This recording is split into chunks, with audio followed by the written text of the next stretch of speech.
Hace muchos años, en un pequeño pueblo cubierto por la neblina de las montañas, vivía un hombre llamado Don Ricardo. Era un hombre sencillo, de pocas palabras y manos endurecidas por el trabajo. Había pasado toda su vida cultivando la tierra, soportando el sol y la lluvia, con un solo sueño en el corazón: que su hijo Mateo tuviera una vida mejor que la suya. Desde pequeño, Mateo fue todo para él. Lo veía correr por los campos, reír sin preocupaciones, y en su mirada inocente encontraba la razón para seguir adelante. Muchas noches, mientras cenaban juntos en silencio, don Ricardo lo observaba y pensaba que todo el esfuerzo valía la pena. Cuando Mateo creció, don Ricardo vendió parte de sus tierras para enviarlo a estudiar a la ciudad. Fue una despedida difícil. Aquel día, el padre no dijo mucho, solo puso su mano sobre el hombro de su hijo y le dijo en voz baja: «No olvides de dónde vienes, hijo».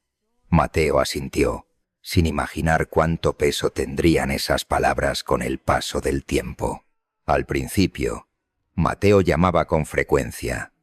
Le contaba sobre la ciudad, su trabajo, sus nuevos amigos. Don Ricardo escuchaba con orgullo, aunque muchas veces no entendía del todo ese nuevo mundo del que su hijo hablaba. Pero con el tiempo, las llamadas se hicieron más cortas y luego más distantes, hasta que un día simplemente dejaron de llegar. La vida en la ciudad absorbió a Mateo. Consiguió un buen empleo, empezó a ganar dinero, a vestir mejor, a rodearse de personas que nunca habían conocido el barro ni el cansancio del campo. Poco a poco, el recuerdo de su padre quedó relegado a algún rincón de su memoria, como una vieja fotografía que ya nadie mira. Mientras tanto, en el pueblo, don Ricardo envejecía en silencio. Cada tarde se sentaba frente a su casa, mirando el camino que llevaba al pueblo, como si esperara ver aparecer la silueta de su hijo. Los vecinos lo saludaban, y él siempre respondía con una sonrisa cansada. Cuando le preguntaban por Mateo, decía con orgullo: «Está trabajando duro. Es un buen hombre». Pero cuando la noche caía y el silencio llenaba la casa, esa sonrisa desaparecía. Un día, reuniendo fuerzas, decidió escribirle una carta. Tardó horas en hacerlo, no porque no supiera qué decir, sino porque le costaba encontrar las palabras exactas. Finalmente escribió que lo extrañaba, que la casa estaba muy callada sin él, pero que estaba orgulloso.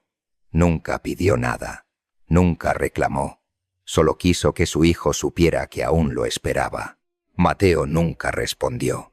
Pasaron los años, y el cuerpo de don Ricardo comenzó a fallar. Una tarde, un vecino llamó a Mateo para decirle que su padre estaba enfermo. Mateo escuchó en silencio. Miró su agenda llena de compromisos y respondió que iría cuando tuviera tiempo. Pero el tiempo, como tantas otras cosas, no lo esperó. Días después, llegó otra llamada. Esta vez, las palabras fueron más breves, más frías, más definitivas. Su padre había muerto. Cuando Mateo regresó al pueblo, todo le pareció extraño. La casa donde creció ya no tenía vida. El aire era pesado, como si guardara algo que no quería ser dicho. Entró lentamente, recorriendo los rincones que una vez fueron su mundo. Sobre la mesa encontró una carta. Era la que su padre había escrito. Nunca había sido enviada. Sus manos comenzaron a temblar al leerla. Esa noche decidió quedarse en la casa. Afuera, el viento soplaba con fuerza, haciendo crujir las paredes de madera. Al principio intentó dormir, pero el silencio era incómodo, casi insoportable. Cerca de la medianoche, escuchó un ruido, como pasos, lentamente, abriéndose paso en la oscuridad. Se levantó, encendió una vela y recorrió la casa. No había nadie, pero al volver a su habitación, sintió algo distinto, una presencia, algo que no podía ver, pero que estaba allí. Las noches siguientes fueron peores. Las puertas se abrían solas, los objetos cambiaban de lugar, y en más de una ocasión, Escuchó su nombre susurrado en la oscuridad. No era un sonido fuerte, pero sí lo suficientemente claro como para helarle la sangre. Una madrugada, despertó de golpe. Frente a él, en la pared, había una sombra. No se movía, pero tampoco desaparecía. Era una forma humana, quieta, observándolo. Mateo sintió un miedo que nunca antes había conocido. Desesperado, acudió a un anciano del pueblo, conocido por su sabiduría. Le contó todo lo que estaba ocurriendo. El anciano lo escuchó sin interrumpirlo, y al final cerró los ojos por un momento. «Eso que ves no es una maldición común», dijo lentamente. Mateo lo miró confundido. «Es algo que nace del dolor, del abandono». Esas palabras lo golpearon con más fuerza que cualquier otra cosa. El anciano continuó. «Tu padre murió esperando, no de enfermedad, sino de tristeza. Y hay dolores que no desaparecen cuando el cuerpo deja de existir». Esa noche, Mateo regresó a la casa con el corazón lleno de culpa. Se sentó en medio de la oscuridad, temblando, y por primera vez en muchos años dejó caer todas sus defensas. «Papá, si estás aquí, perdóname», susurró. El aire se volvió frío. La sombra apareció nuevamente, esta vez más cerca. Poco a poco, tomó forma. No era completamente clara, pero Mateo pudo reconocerla. Era su padre.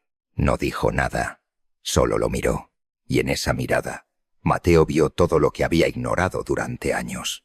La espera, la soledad, el amor que nunca desapareció. Las lágrimas comenzaron a caer sin control. «Lo siento. Te olvidé. Me olvidé de todo». La figura no respondió, pero lentamente se desvaneció. Al día siguiente, Mateo tomó una decisión. Se quedó en el pueblo. Empezó a ayudar a los ancianos, a quienes nadie visitaba. Reparaba casas, llevaba comida, escuchaba historias que nadie más quería escuchar. Cada acto era un intento de llenar el vacío que había dejado. Con el tiempo, las sombras desaparecieron. La casa dejó de sentirse pesada, pero el recuerdo nunca se fue. Y una tarde, sentado frente al mismo camino que su padre había mirado durante años, Mateo susurró en voz baja. «Ahora entiendo, pero ojalá lo hubiera entendido antes, porque hay errores que no se pueden borrar, y hay ausencias que pesan para siempre. Hay historias que en los pueblos no se cuentan en voz alta, no porque sean mentira, sino porque nadie quiere que vuelvan a pasar. Esta es una de esas. Le ocurrió a Lázaro, primo de mi abuelo. Hace muchos años, en un pueblo pequeño, donde todos se conocían, y donde el río nunca estaba realmente en calma. Lázaro era un hombre sencillo, trabajaba la tierra, ayudaba a quien lo necesitara, y no se metía en problemas. No hablaba mucho, pero cuando lo hacía, la gente escuchaba. Era de esos hombres que no prometen nada, pero cumplen todo. Se enamoró de Inés.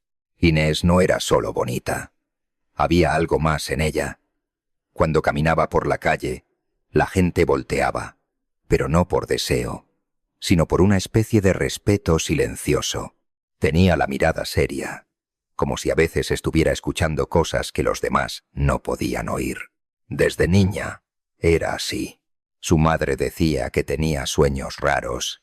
Su padre prefería no hablar del tema, pero en el pueblo se sabía que, algunas noches, Inés se despertaba diciendo que escuchaba agua correr cerca de su ventana, aunque no hubiera río cerca.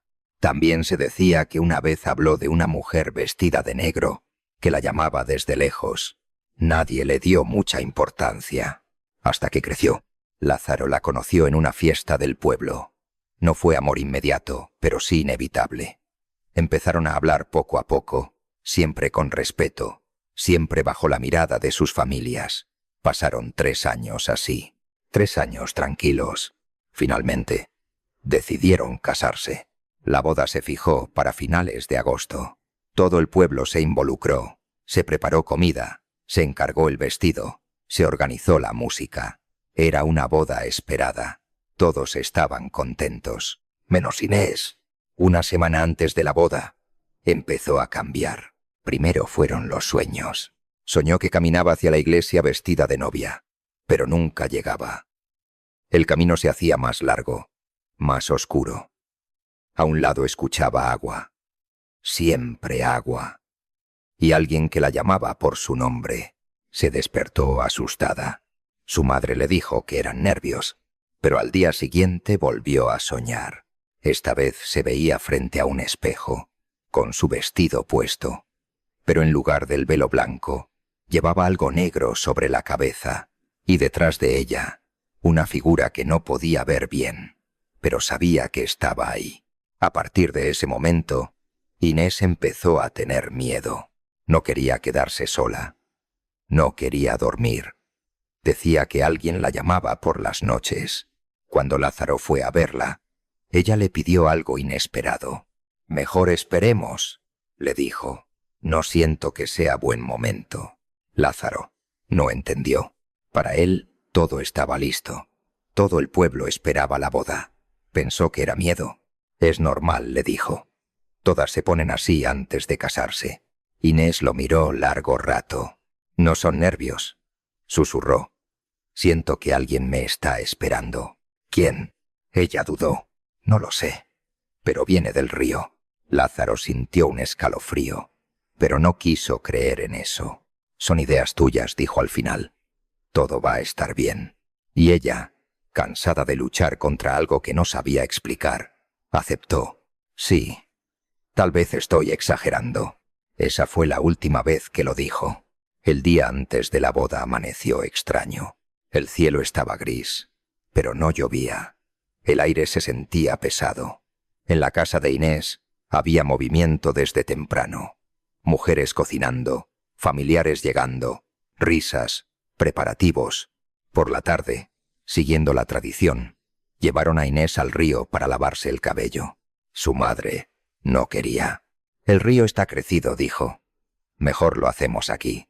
Pero nadie le hizo caso. «Siempre se ha hecho así», respondieron las otras mujeres. Inés tampoco insistió. Tal vez pensó que todo era imaginación. Fueron varias mujeres con ella. Bajaron al río cuando el sol empezaba a caer. El agua estaba oscura, moviéndose con más fuerza de lo normal. Se quedaron en la orilla. Rieron, hablaron, trataron de animarla. Inés incluso sonrió. Se soltó el cabello. Entró al agua. Primero despacio, luego un poco más. Y entonces pasó. Nadie lo vio claro. Una dijo que resbaló. Otra juró que alguien la llamó. Su hermana dijo que la escuchó decir «ya voy». Pero lo cierto es que en un instante estaba ahí. Y al siguiente desapareció bajo el agua. Los gritos empezaron de inmediato. Intentaron sacarla. No pudieron. El río se la llevó. Los hombres llegaron cuando ya estaba oscureciendo. Lázaro iba con ellos. Cuando entendió lo que había pasado, quiso lanzarse al agua, pero lo detuvieron.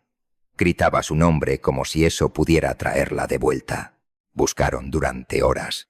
Finalmente la encontraron más abajo, atrapada entre ramas. La sacaron. Y ahí empezó lo más extraño. No parecía una persona ahogada. No estaba hinchada. No estaba pálida. Su rostro parecía tranquilo, como si estuviera dormida. Incluso tenía color en los labios. La llevaron a su casa. Su madre no dejaba de llorar. Su padre estaba en silencio, como si algo dentro de él se hubiera roto. Esa noche velaron el cuerpo. Todo el pueblo fue, pero había algo que nadie decía, algo que todos notaron. El cuerpo de Inés no parecía muerto. Una mujer que ayudó a prepararla dijo en voz baja que al cambiarle la ropa sintió el cuerpo tibio, horas después de haber muerto. Lázaro se quedó toda la noche junto al ataúd. No lloraba, solo miraba, como si esperara que en cualquier momento ella abriera los ojos. Poco a poco la gente se fue yendo. Al final quedaron solo él y el silencio. La noche avanzó. El aire se volvió frío. No un frío normal, sino uno que parecía venir de dentro. Entonces lo escuchó. Un sonido leve, como si alguien tocara madera desde adentro. Lázaro levantó la cabeza. Pensó que lo había imaginado, pero volvió a escucharlo. Se acercó al ataúd, y en ese momento se le detuvo el corazón. Los ojos de Inés estaban abiertos. No era un reflejo, no era la luz. Lo estaba mirando directamente. Lázaro quiso gritar, pero no pudo. Su cuerpo no respondía. Ella parpadeó lentamente y movió los labios. No salió sonido, pero él entendió perfectamente. «Mañana nos casamos». Lázaro retrocedió. El mundo dejó de tener sentido. No sabía si estaba loco o si lo que veía era real. Se acercó otra vez, con miedo, temblando. Extendió la mano y tocó la de ella.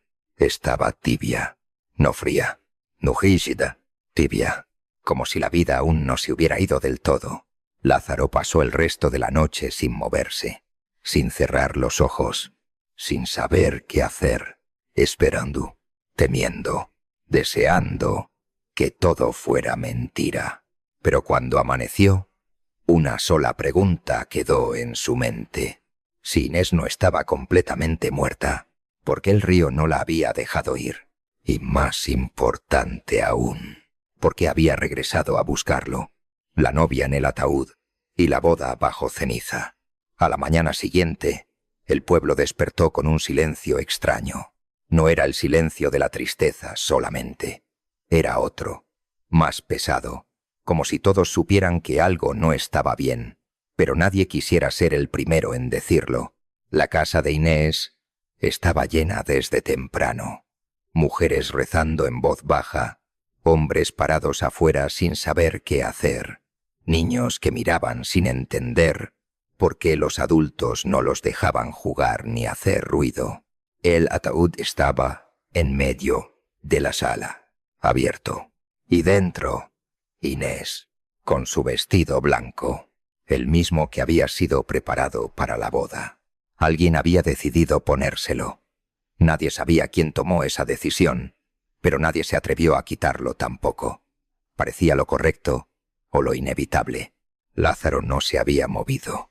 Seguía sentado en la misma silla de la noche anterior, mirando el ataúd como si temiera que, si apartaba la vista, algo peor pudiera pasar. Don Eusebio, el padre de Inés, se acercó a él. «Hijo», dijo con la voz quebrada, «hoy la enterramos». Lázaro levantó la mirada. Quiso hablar, pero no dijo nada, porque en su mente aún estaba esa escena. Los ojos abiertos, los labios moviéndose, la voz que no se escuchó, pero que él entendió. «Mañana nos casamos, don Eusebio», murmuró al fin. «¿Usted ha notado algo raro?» El hombre se quedó quieto, demasiado quieto. Miró alrededor, como asegurándose de que nadie escuchara. Luego lo tomó del brazo y lo llevó a un rincón. «No estás loco», susurró. «Yo también lo vi». Lázaro sintió que el suelo desaparecía bajo sus pies. «Anoche», continuó el viejo, «cuando todos se fueron, me acerqué a verla, y juro por Dios que su pecho se movió». Silencio. Los dos hombres se miraron. No sabían si sentir alivio o más miedo.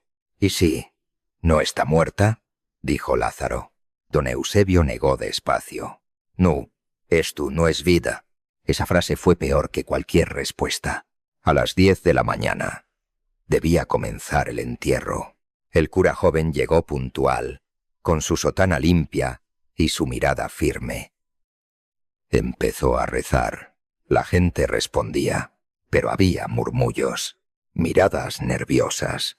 Algunas mujeres decían que el cuerpo no se veía como debía. Un anciano, don Abundio, que había sido cura en el pasado, observaba en silencio. Sus ojos no estaban en las oraciones, estaban en Inés. Cuando terminaron los rezos y se preparaban para cerrar el ataúd, Lázaro se levantó de golpe. No, el grito rompió todo. Todos voltearon. No la entierren todavía. El cura frunció el ceño. Hijo, entiendo tu dolor, pero anoche me habló, interrumpió Lázaro. Me dijo que hoy nos íbamos a casar. Un murmullo recorrió la sala. Algunos se persignaron. Otros dieron un paso atrás. La madre de Inés comenzó a llorar más fuerte. Yo también la escuché, dijo entre sollozos. Dijo que se iba a casar. El silencio que siguió fue pesado. Don Abundio avanzó despacio hacia el ataúd. Miró el cuerpo de Inés durante largo rato. Luego habló. Esta muchacha no se quiere ir. El cura joven negó con firmeza. Son imaginaciones. El dolor hace ver cosas, pero el viejo no lo miró siquiera. Murió un día antes de su boda, continuó. Su alma quedó atrapada en lo que no terminó. ¿Y qué se supone que hagamos?, preguntó alguien. Don Abundio levantó la mirada y dijo algo que nadie olvidaría jamás. Cásenlos. El mundo pareció detenerse. ¿Qué?, exclamó el cura joven. Eso es una locura, no respondió el viejo. Es la única forma de dejarla ir. El padre de Inés temblaba. ¿Es necesario? Si la entierran así, dijo don Abundio, no va a descansar. Va a quedarse y lo va a buscar. Todos miraron a Lázaro. Ixinon él no dudó. Lo hago. Su voz era débil, pero firme. Me caso con ella. Sacaron el ataúd al atrio de la iglesia. El cielo se había oscurecido sin razón. No llovía, pero el aire estaba lleno de algo extraño, como polvo, como ceniza. El mariachi que debía tocar en la fiesta estaba ahí. Nadie los había llamado, pero llegaron y empezaron a tocar, despacio, triste. Lázaro se puso su traje, se paró junto al ataúd abierto, y ahí estaba ella, hermosa, intacta, como si solo estuviera dormida. Don Abundio comenzó la ceremonia. No era una misa, no era algo que estuviera en libros. Era otra cosa. Lázaro, dijo, ¿aceptas a Inés como tu esposa en este mundo y en el otro? Sí, acepto. Su voz se quebró. El viejo miró al cuerpo. Inés, ¿aceptas a Lázaro como tu esposo, aunque ya no pertenezcas a este lado? El viento sopló, fuerte. Las velas se encendieron solas, todas. Al mismo tiempo, la gente gritó. Algunos cayeron de rodillas. Un olor dulce llenó el aire, como flores frescas, como algo que no debía estar ahí. Don Abundio sonrió. Ella acepta. Lázaro tomó el anillo. Sus manos temblaban. Se lo puso en el dedo, frío, pero no completamente rígido. Luego se inclinó y besó su frente. En ese instante, algo pasó. Una lágrima rodó por la mejilla de Inés. Una lágrima real. Todos la vieron. Nadie habló. Los declaro marido y mujer, dijo el viejo. En esta vida y en la otra. El mariachi cambió la música. La marcha nupcial sonó, pero nunca había sonado tan triste. Después de eso, todo terminó rápido. Cerraron el ataúd. La enterraron. En la cruz escribieron: Inés López, esposa de Lázaro. La gente regresó a sus casas en silencio. Nadie quería hablar de lo que había visto, pero todos sabían que algo no había terminado. Esa misma noche, Lázaro no durmió. Se quedó mirando el techo, escuchando, esperando. Y cuando el reloj marcó cerca de las 2, el aire cambió, como si alguien hubiera abierto una puerta invisible. Se sentó en la cama y entonces la vio. Inés, de pie, junto a la ventana, no transparente, no borrosa, real, con su vestido blanco y los ojos llenos de algo que ya no era de este mundo. Mi amor, dijo ella. Su voz era suave, pero venía de muy lejos. No me pude ir. Lázaro sintió que el corazón se le rompía otra vez. «¿Qué necesitas?», preguntó. Ella dio un paso adelante. «Necesito vivir». Lo que nos faltó.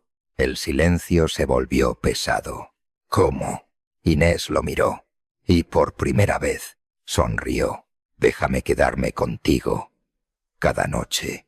Lázaro no respondió, pero en ese momento ya era demasiado tarde para decir que no.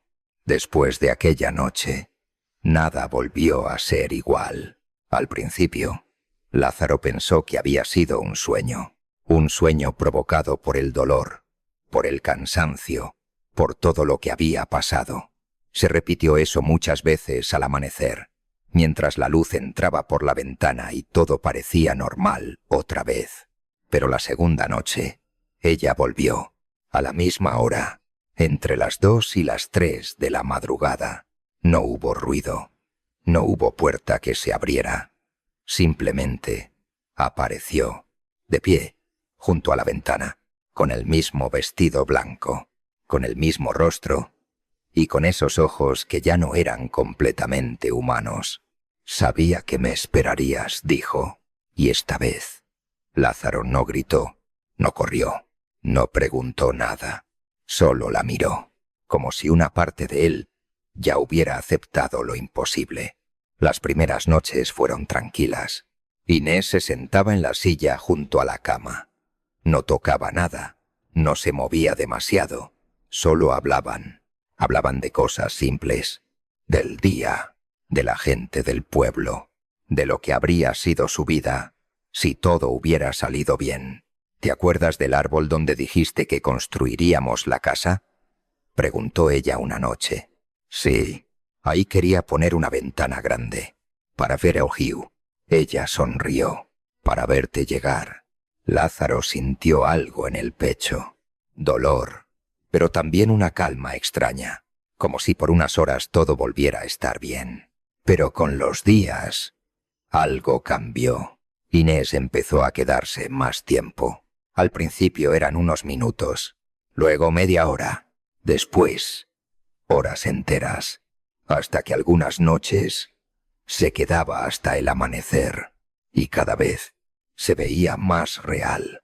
Su voz sonaba más cercana, su piel menos pálida, su presencia más viva. Pero al mismo tiempo, Lázaro empezaba a cambiar. Primero fue el cansancio, luego el insomnio, después la debilidad. Su madre lo notó. «Te ves mal, hijo», le dijo una mañana. «No estás durmiendo». «Estoy bien». Pero no lo estaba. Sus ojos estaban hundidos, su piel fría, sus manos temblaban a veces sin razón. Durante el día, caminaba como si cargara un peso invisible, pero en la noche esperaba esa hora, ese momento, porque cuando ella llegaba, todo lo demás dejaba de importar. Una noche, Lázaro reunió valor. «Inés», dijo, «¿por qué no puedes irte?». Ella bajó la mirada. «¿Por qué no terminé?». «¿Qué no terminaste?». Ella levantó los ojos lentamente. «Nuestra vida». «Silencio». «Morí antes de vivirla», susurró. «Antes de ser tu esposa de verdad. Antes de sentir lo que iba a ser». Lázaro tragó saliva. «¿Y qué necesitas?». Inés lo miró fijamente. «Necesito vivirlo, aunque sea así». Desde esa noche, todo cambió. Ya no solo hablaban. Inés comenzó a moverse por la casa, a tocar cosas, a sentarse en la cama, a acercarse más. Demasiado. Su presencia ya no era solo una visita, era una convivencia, una vida nocturna. Pero había algo que Lázaro no quería admitir. Cada vez que ella estaba ahí, él se sentía más débil, más cansado, más vacío, como si algo dentro de él se apagara poco a poco. El pueblo empezó a notar cosas. «Lázaro se está acabando», decían. «Parece un muerto caminando. Algo no está bien en esa casa». Su madre ya no pudo ignorarlo. Una noche entró a su cuarto sin avisar y lo encontró, hablando solo, sentado en la cama, mirando hacia la silla. Pero la silla Estaba vacía. —¿Con quién hablas? —preguntó, temblando. Lázaro se quedó en silencio. Demasiado silencio. —Hijo —susurró ella—, dime la verdad. Y entonces se lo contó todo. La mujer no gritó, no dijo que estaba loco, no lo regañó, solo lloró. —Te está jalando —dijo finalmente—. Te está llevando con ella. No respondió Lázaro. Ella no quiere hacerme daño. No necesita quererlo. Esa frase quedó flotando en el aire. Desesperado, Lázaro buscó a don Abundio. El viejo lo escuchó en silencio, sin interrumpir. Cuando terminó, cerró los ojos. Ya me lo temía, dijo. ¿Qué está pasando? Don Abundio lo miró con tristeza. Los muertos no deben quedarse con los vivos. Pero ella no es mala. No importa. El viejo se acercó un poco más. Cada vez que viene, toma algo de ti. ¿Qué cosa? Vida. El silencio fue absoluto.